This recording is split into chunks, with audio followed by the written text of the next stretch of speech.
বাইরে এসেছি, ক্যান্টিনে খেতে বসলাম। দুটো করে রুটি আর ছোলা আলুর ডাল, ছোলার ডাল আর আলু দিয়ে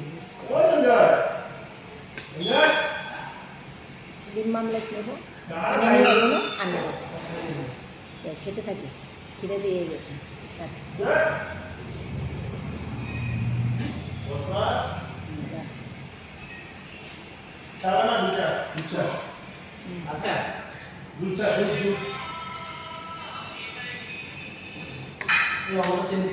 ডিম মামলেট নিলাম,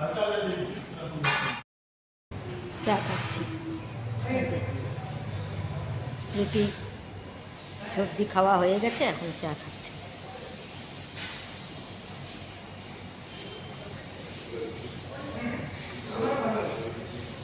গরম তো চাটা।